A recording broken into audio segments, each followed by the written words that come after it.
exactly what he said. It's on the game? Yeah, it's not on your webcam. It's on StarCraft. No, silly production. I mean, it's the game camera, my camera. I thought CatZ was just being really vain. Like, hey, is it on me? Is everyone like looking at me and stuff? Okay.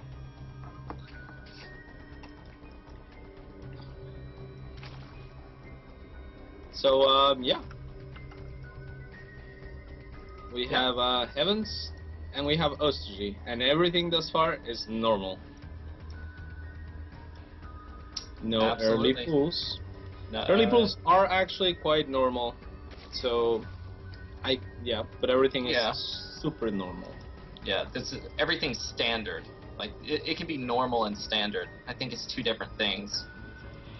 Okay, everything's super standard.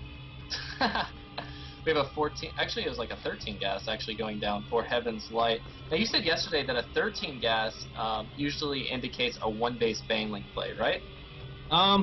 Yes and yes. Usually. I mean, it should. Okay. But like in my opinion, it should. Okay. We have a fast expansion coming down here from a Stogie. I prefer expansion-based builds. He just dropped the pull at 255.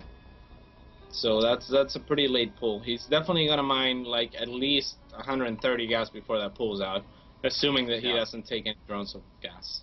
Right. Well, we're just gonna have to wait and see. We do have the first gas being taken by a Stogie. A Stogie now, like if let's say hypothetically, Heaven's LighT went 10 pull, a Stogie would be in trouble right now for sure. Yeah, absolutely. Taking a little bit of a risk, especially considering it's only cross map. Right. But yeah, I don't particularly like this sort of build. Yeah, if a Stogie went 10 pull, even like a 12 pull with super fast speed, or anything below, yeah, a Stogie would be in a lot of trouble. Yeah. So, but you know, he took a risky opening, and it's going to pay off for him because he's definitely his pool is not the earliest pool ever. His spine crawler is going to be late. His queens are going to be late. Right. And Heavens is going for that Baneling nest that we were talking about.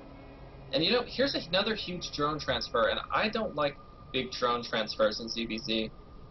Yeah, absolutely. You lose a lot of mining time, and if Zerglings do come to your base, what happens? You have to run your drones back, right? Because you're not going to have links up in time. Yeah, definitely. Especially if especially against or when you're fast expanding and you know your opponent is, because Ostogy does know that his opponent is not fast expanding.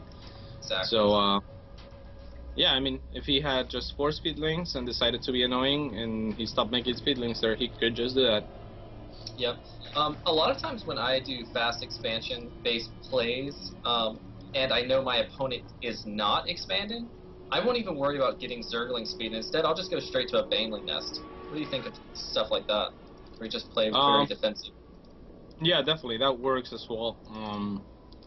Yeah, if you know your opponent's going Banelings, yeah, it's not the worst idea ever to do that. Queens really need to get on this ramp.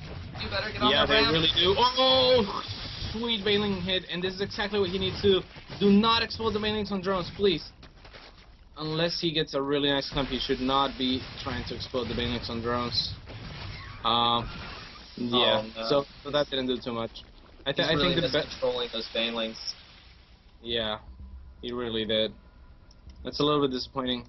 The best thing I find you can do when you run in with Lings and Banelings is just do not explode the Banelings on anything that's not a Zergling. And by a Zergling, I mean many Zerglings. So the Lings should take care of any, you know, say you have 4 Lings. They'll need 4 Lings. I know you got me, Jake.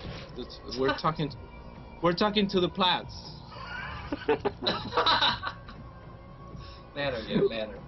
Okay.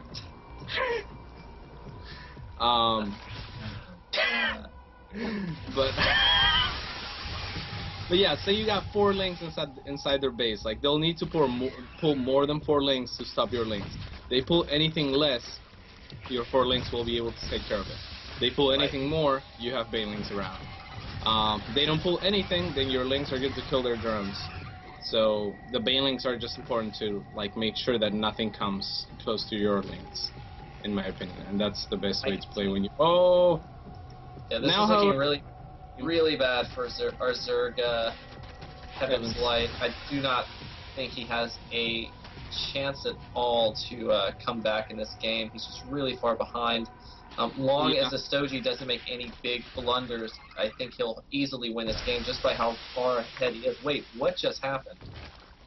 Did everything die? A lot of things did. I mean, he's still ahead. Ostoji still is. Yeah, but some drones died there, and yeah, more banelings. I mean, Heavens is all in. He has to go all in.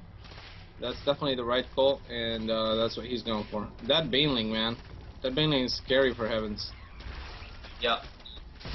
Oh, there. I didn't kill too much. Yeah, Ostoji just droning behind it as well.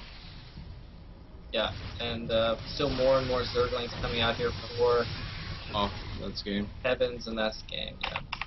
So even though he hit like two very nice baneling hits on both bases, it felt like, and killed a lot of drones, he was still just so far behind, only having one hatchery, and still being behind by about 4 or 5 drones. So it's just too much of a deficit to really come back from. I felt like he really needs to control. Is a really good player. Yeah, one of the like more underrated players. Yeah, I felt like he really needs to control the banelings in his opponent's base in the very first attack for that to actually work.